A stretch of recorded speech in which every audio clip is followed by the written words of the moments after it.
Hi, and welcome back to my channel.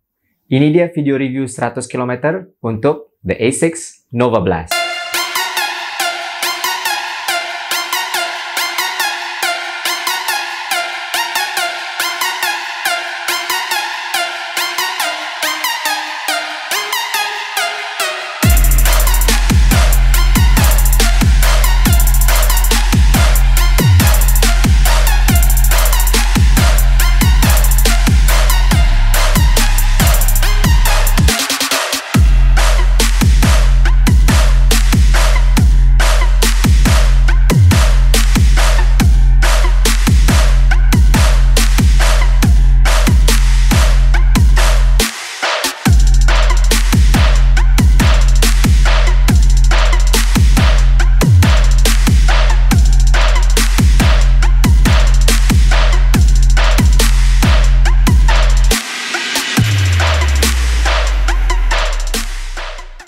So, ASICS Nova Blast.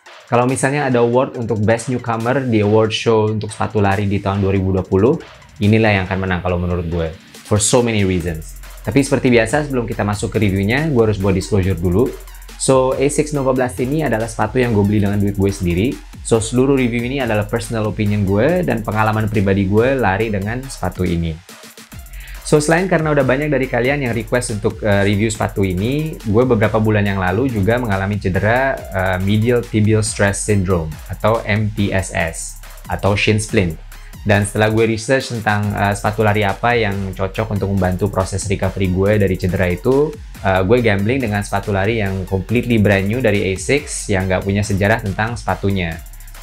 Walaupun sebetulnya gue selalu kembali kepada ASICS di saat gue lagi mencari sepatu lari yang penuh dengan fitur stabilitas ataupun fitur injury prevention atau pencegahan cedera. Tapi menurut gue ASICS Nova Blast ini adalah sepatu lari dari ASICS yang paling minim untuk fitur stabilitasnya ataupun fitur untuk pencegahan cedera. Fitur keunggulannya dia adalah midsole foamnya yang completely baru untuk ASICS di tahun 2020 ini yang namanya Flight Foam Blast. Dan ini bener-bener it's really a blast. Dia akan membuat kita tersenyum sepanjang kita lari dengan sepatu ini. So, gue cukup happy udah milih si Nova Blast karena menurut gue ini sepatu lari yang sangat cocok untuk pelari yang sedang proses pemulihan setelah cedera, dimana mungkin kakinya masih agak sedikit lemah karena mungkin udah beberapa minggu atau beberapa bulan bener-bener full istirahat dari olahraga lari dan perlu sedikit bantuan untuk menyerap impact atau hentakan dari larinya. Karena menurut gue foam baru dari ASICS ini di Nova Blast bener-bener it feels amazing di bawah kaki kita. Dia seperti kita lari dengan marshmallows di bawah kaki kita atau bantal yang sangat empuk. Jadi bener-bener setiap langkah kita itu diserap impactnya oleh foamnya dan tidak menjalar ke atas ke kaki sampai ke lutut. So, kalau gue harus compare dengan midsole foam technology dari brand sepatu lari lainnya, yang paling mirip dengan Flight Foam Blast ini menurut gue itu Nike's Magic Foam Zoom X. Dan Flight Foam Blast ini nggak semahal sepatu-sepatu lari yang menggunakan teknologi Zoom X dari Nike. Kedua foam ini menurut gue punya karakteristik penyerapan impact yang sangat mirip, namun bedanya di rebound atau bounce back dari foamnya. Di saat gue lari dengan teknologi Zoom X di sepatu lari Nike Pegasus Turbo ataupun Nike Vaporfly Next Percent, itu terasa reboundnya atau bounce backnya itu terasa sangat cepat dan terasa mendorong ke depan. Sedangkan di saat gue lari dengan Nova Blast ini, reboundnya atau bounce backnya juga sangat cepat, namun lebih terasa mendorong ke atas dibanding mendorong ke depan. Jadi sepatu ini tuh terasa sedikit kurang mendorong pace gue di saat gue mau bawa lari tempo ataupun interval training. But man oh man, this shoe is so much fun to run in, especially untuk long runs atau recovery sessions atau easy runs. But don't get me wrong, dia juga sangat nyaman untuk dibawa kencang untuk lari tempo ataupun interval. But this shoe it just puts a smile on your face. Jadi sepatu ini tuh terasa sangat versatile untuk dibawa berbagai macam latihan lari.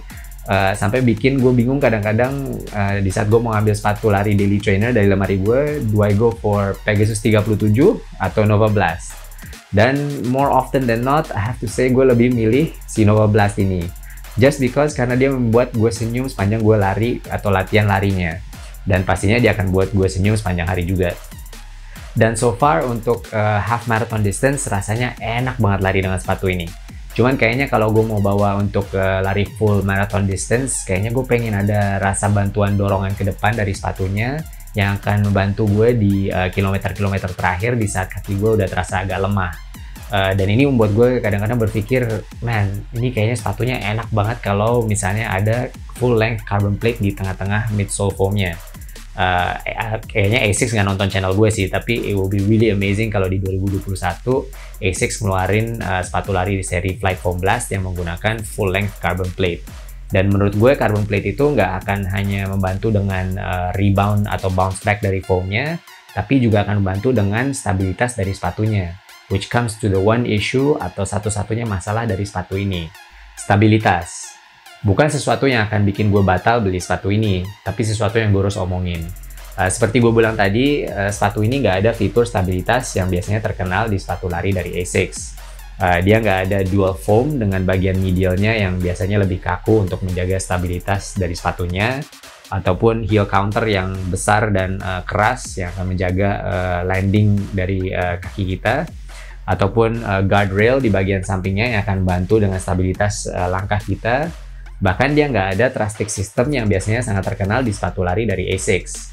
Jadi dengan stack height-nya yang cukup tinggi, 32 mm di bagian rear foot dan 22 mm di bagian forefoot, dengan foam yang sangat bouncy ini, dia akan membuat lari kita terasa kurang stabil, especially di saat kita melewati tikungan yang tajam.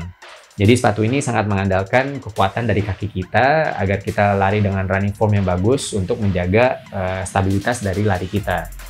Beberapa orang yang udah pernah lari dengan sepatu ini sempat komen di first impression review gue dari sepatu ini yang kalian bisa tonton dari link di atas ini ataupun melalui link yang ada di description di bawah, bahwa masalah dengan stabilitas ini terjadi di saat mereka lari long distance runs. Tapi kalau menurut gue, actually masalah dengan stabilitas ini terjadi dari awal di saat kita mulai lari. Tapi di saat kita baru mulai lari, biasanya kekuatan kaki kita masih bagus dan running form masih bagus dan bisa menjaga stabilitas. Sedangkan di saat kita udah melewati 15 atau 20 km, running form kita mulai berantakan dan masalah dari stabilitas ini mulai terasa di saat kita lari. Tapi masalah stabilitas di sepatu ini menurut gue bukan masalah yang terlalu besar. As long as kita lari di jalanan yang nggak terlalu banyak tikungan tajam dan kita tetap stay fokus di saat kita lari, you should be fine. Especially ini sepatu lari yang model pertama atau versi pertama dari seri Nova Blast. Dan menurut gue ASICS berhasil membuat sepatu yang sangat bagus dan sangat inovatif dari segi line-up-nya ASICS di tahun 2020. Ini something fresh yang kita nggak biasa lihat di line-up-nya sepatu lari dari ASICS. Jadi ini sepatu sangat fun, sangat versatile, bisa dipakai untuk berbagai macam latihan lari, mulai dari easy runs, recovery runs, atau long distance runs, even as a speed shoe. Jadi basically ini daily trainer. Dan jangan lupa juga dari segi desain, ini sepatu sangat keren. Dia sangat mencolok, sangat berbeda, dan sangat inovatif. And I love it. Dan gue nggak sabar untuk model keduanya atau versi keduanya, apalagi kalau ada racing versionnya yang akan menggunakan carbon plate ataupun nylon plate untuk membantu dengan stabilitas dan rebound dari sepatunya. So that's it untuk review 100 km ASICS Nova Blast. Dan thanks juga udah nonton video ini sampai akhir, dan jangan lupa untuk tekan tombol like kalau kalian suka dengan video ini. Dan leave a comment juga di bawah kalau kalian ada pertanyaan soal sepatunya atau mungkin mau sharing pengalaman kalian lari dengan sepatu ini.